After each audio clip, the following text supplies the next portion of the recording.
comunidades, pero otro muy importante porque hay estudios hechos, uno de ellos por la doctora Vesta Richardson, actual secretaria de Salud del Estado de Morelos y que en la administración anterior era la directora de Sencilla, la inclusión de las vacunas contra influenza, neumococo y rotavirus. De tal manera que la mortalidad infantil actualmente está en 13 por cada 1000 nacidos vivos, que era el compromiso que México estableció con la ONU, en los compromisos del milenio para el 2015, que se cumplió ya desde el año pasado. Y por el contrario, las enfermedades crónicas han aumentado de manera muy importante y se han convertido entonces en la principal causa de muerte y de gasto en salud en México. ¿Por qué ha sucedido esto? Porque México en un periodo de 50 años va a complementar un proceso que en Europa tomó 200 años. Y ese bono demográfico que todavía existe por la cantidad de jóvenes, donde la mayoría de la población, del estrato de población de México tiene entre 15 y 19 años, ya ahora hay menos niños de 0 a 5 años. Todavía nos va a alcanzar quizás unos 15, 20 años, pero después va a venir, se va a recargar mucho ya sobre los adultos mayores y se calcula que para el 2050 uno de cada 4 mexicanos vamos a tener 65 años o más. Y esto, por supuesto, que debe de verse también, por una parte, el beneficio de tener nuestros adultos mayores en plenitud, pero por otra parte también el costo que esto significa y debe ser calculado desde el punto de vista financiero. Uno de los problemas fundamentales y al que afortunadamente ya se le está poniendo mucho más interés, porque esto no puede ser un problema, un tema sexenal. Esto va a ser un tema de varios sexenios, ese es el de las enfermedades crónicas. Y las enfermedades crónicas no transmisibles tienen un factor común, que es la obesidad. Si no logramos detener el crecimiento de la obesidad y sus consecuencias, no va a haber recurso que alcance. Y otra vez, se aumenta el recurso en salud, pero rápidamente se ve rebasado por la demanda de atención y el gasto que se requiere. Entonces, si no hay acciones preventivas para evitar que esta, que es la verdadera pandemia del siglo XXI, como es la obesidad y sus consecuencias, pues no sé qué va a pasar dentro de algunos años. Realmente el sistema financiero en el aspecto de salud va a quebrar. Porque ya el costo directo anual en atención médica para el sistema público de 14 complicaciones derivadas de 4 grupos de enfermedades que están vinculadas directamente a la obesidad, como son diabetes tipo 2, las enfermedades cardiovasculares, el cáncer de mama y la osteoartritis. En 2008 se estimó de 42,000 millones de pesos el costo directo, pero además hay otro costo que a veces no tomamos en cuenta, que son los costos indirectos. El tiempo que la gente ya no puede ocupar para trabajar. Y todo, cuando calculamos todos estos costos indirectos, no son nada despreciables. Para entonces eran 25,000 millones, lo que da un total de 67,000 millones. Y si nos vamos al 2017, que ya está a la vuelta del siglo, ya estamos terminando el 14, el costo directo va a ser alrededor de 78,000 millones, entre 78,000 y 100,000 millones, y los indirectos en 73,000 o 100,000 millones. O sea, pues vamos a estar hablando casi de 3 veces más de lo que se gastaba en 2008. Y eso solo en 9 años. Y esto va a seguir expandiéndose de manera potencial, de tal forma que va a ser realmente muy complicado el financiamiento de la salud. Por ello es que nos atrevemos a afirmar que el problema de la obesidad no tiene solamente efectos adversos sobre la estética, sobre la salud, tiene un problema grave, representa un problema grave para el desarrollo económico y social de los mexicanos. La que sigue. Una vez que Una vez que se crea el Seguro Popular, el objetivo fue lograr la cobertura universal en 2011. La distribución que se tenía de la afiliación, la pueden ver ustedes ahí en la gráfica del pastel, a lo que se alcanzaría a llegar cuando el Seguro Popular estuviera complementado, que era 44,7% afiliación al IMSS, 44,5% al Seguro Popular, que de hecho ya rebasó el Seguro Popular el número de afiliados del Instituto Mexicano del Seguro Social, casi un 6% en el ISSSTE, y los privados que representaban prácticamente un 4%.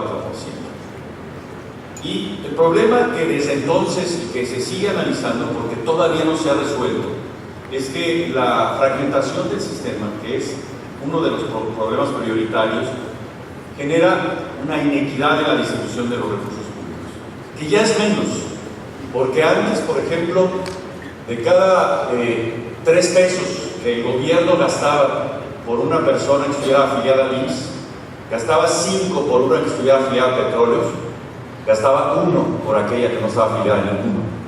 Entonces había 3 tipos de mexicanos: los que tenían la ventaja de estar en algunas instituciones de privilegio, otros pues más o menos, y otros pues esos ni menos, o sea, ni más sino todo menos. Y este era un desafío realmente importante, lograr que esa inversión para los nadavientes fuera aumentando. Por otro lado, también esta fragmentación crea y sigue creando menos, pero existe ineficiencia y desperdicio de recursos públicos. Ya menos, y lo decía, hubo un momento en que ustedes se acordarán, hace unos 20 años o un poquito más, cuando aparecen las tomografías axiales computadas y luego las resonancias, en que una de las instituciones de una ciudad, puede ser como León, mi ciudad, o como San Luis, o como una ciudad media, la compraba una institución, pues la otra institución también compraba y la otra también compraba. Total, que trabajaban un turno y había realmente un desperdicio pues, de estos equipamientos o de muchos de los servicios que no se daban. Todavía esto sigue pasando. En ocasiones, por ejemplo, hay una institución que los costos demostrables son mucho más baratos que en otra y no había esa flexibilidad para la transferencia de los pacientes. ¿Por qué? Porque seguimos pensando que los pacientes son nuestros. Incluso con los modelos de hospitales de alta especialidad, zonas de referencia decían: ¿por qué se lo voy a mandar allá si yo también lo puedo hacer aquí? Pues porque el equilibrio del gasto es muy importante para que precisamente se eficienticen los recursos. También los paquetes de beneficios, como les decía hace un momento, son diferentes en las instituciones. El IMSS cubre prácticamente todo, el ISSSTE también, pero el Seguro Popular todavía no. Y sigue existiendo diferencias en la calidad de prestación de los servicios. Yo no entiendo por qué todavía vemos que el comportamiento de algunos colegas es diferente en la institución de la medicina privada. Finalmente son los médicos y nos debemos a los pacientes. Y creo que en ese sentido la responsabilidad y el cumplimiento debe ser exactamente igual. Así pues, la que sigue, los sistemas estaban divididos en seguridad social y los no derechohabientes. ¿De dónde salía el financiamiento y sigue saliendo? Bueno, de los impuestos federales, de los impuestos a la nómina, de los empleados mismos que los pagan para el caso de Pemex, ISSSTE, IMSS, y en donde los pacientes se atendían y se siguen atendiendo, particularmente en los hospitales y clínicas de la Seguridad Social. Y por otro lado, para los no derechohabientes, a través del gobierno federal también, con impuestos generales,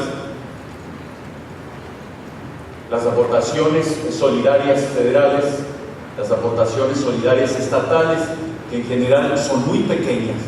También la dependencia de los recursos federales es enorme. Y finalmente, las cuotas familiares, que en el caso del Seguro Popular son mínimas, porque el régimen de contribuyentes en el Seguro Popular no pasa del 3.5% de los afiliados. O sea, ahí prácticamente nadie paga. Entonces, claro, es un sistema de justicia social, pero es difícil alcanzar pues, el volumen de recursos si no se tiene la participación de todos, y entonces hay que buscar de otro lado los recursos. Esto se ha dado en muchas oportunidades en la Secretaría de Salud y en los servicios estatales para beneficiar a las personas afiliadas al Seguro Popular, y algunas de las cuotas que se siguen cobrando de recuperación, ¿verdad?, son las que representan el esquema tradicional y se aplican ya en los hospitales y las clínicas de la Secretaría de Salud y de los 32 estados de la República. Así, ¿qué se necesita hacer? Se necesita reestructurar organizacional y funcionalmente las instituciones. Es un proyecto que existe ya desde hace varios años, que no ha podido avanzar con la velocidad que todos quisiéramos, y en donde lo primero habrá que hacer una separación de la atención médica de otros beneficios de la seguridad social, como son las prestaciones monetarias, de pensión, de invalidez, de guarderías, etcétera, etcétera, etcétera. No hay que mezclar la gimnasia con la magnesia para que alcance los recursos, porque si no es muy tentador tomar de los fondos que existen para una cosa para aplicarlos en otras. Y con cierta razón, lo malo es que a veces también se desprotege la parte de atención. Y entonces las instituciones como el Seguro Social empiezan a batallar para tener medicamentos y otras cosas. ¿Por qué? Porque la demanda o la carga de gastos en pensiones es muy alta y sigue creciendo. Y sigue creciendo porque es un derecho por ley para el individuo. Y hay que separar las funciones del financiamiento y de la prestación, porque así también ya no hay esa tentación. El organismo que financia le dice: yo te voy a pagar tanto dinero por tal intervención y yo acá tengo que garantizar lo de las pensiones. Entre más hagas, más ganas. No haces mucho, no vas a ganar tanto, pero puede haber un mejor control, una mejor salud financiera para poder seguir avanzando. Hay que reestructurar las fuentes de financiamiento, separar el financiamiento de los bienes públicos de la atención médica. Aquí también son dos cosas muy importantes. Los bienes públicos es un derecho universal para todos los mexicanos, así como la atención. Sin embargo, los bienes públicos tienen que ser controlados, generados y administrados por la Secretaría de Salud y por las Secretarías de Salud estatales. La atención la pueden dar los privados, la puede dar el IMSS, la puede dar el ISSSTE, la pueden dar los hospitales de la Secretaría.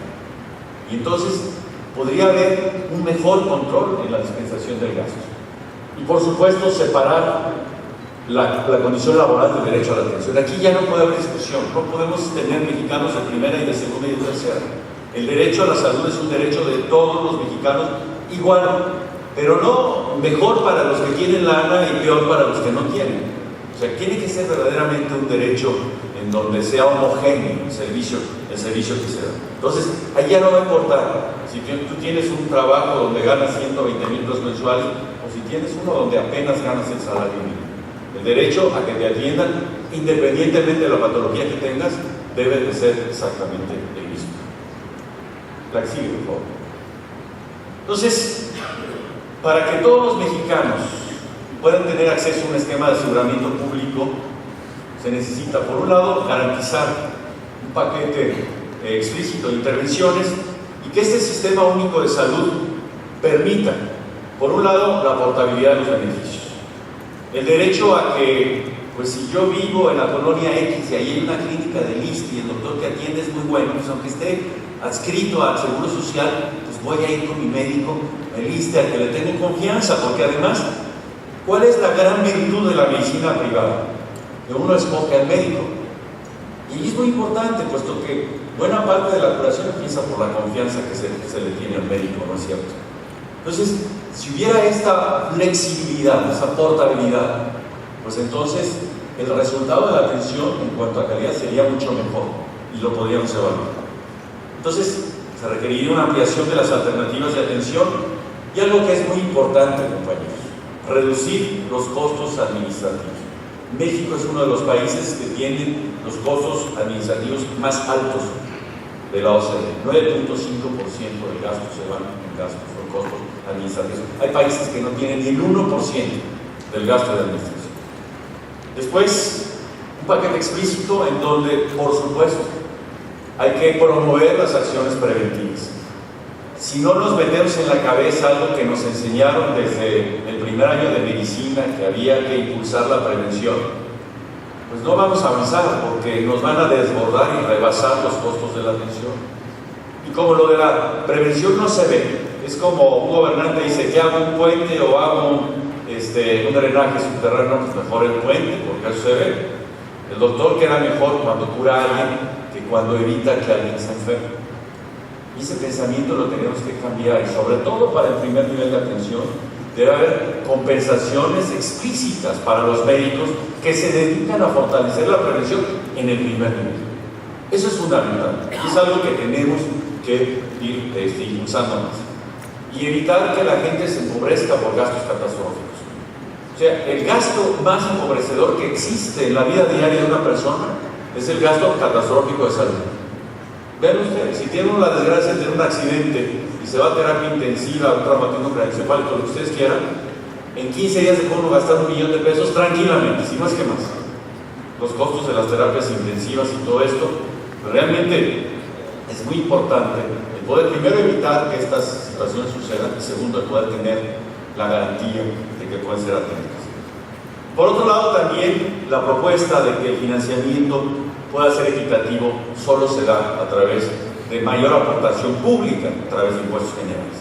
Esto puede permitir que se desgrave la nómina en muchos aspectos y que se fomente el empleo. Los empresarios, teniendo que pagar menos el seguro social o el ISSSTE, pues van a estar más contentos, van a contratar más gente. Por supuesto, bueno, esto requiere otros tipos de inversiones. Y bueno, y en este sentido también pues nosotros esperamos, como todos los mexicanos, el resultado de estas reformas financieras, las reformas energéticas, laborales, que puedan realmente generar un mayor Producto Interno Bruto que permita, porque tampoco, si no hay más pastel, pues no va a haber más repartición del pastel, que pueda permitir el que haya más recursos para la CIG. Entonces, se requiere el aumento de los recursos, la CIG, de los recursos programados para el Seguro Popular, para el IMSS y el ISSSTE, que haya una prestación de servicios entre las instituciones. Para ello ha habido que trabajar en esta integración del sector, en un nuevo esquema donde se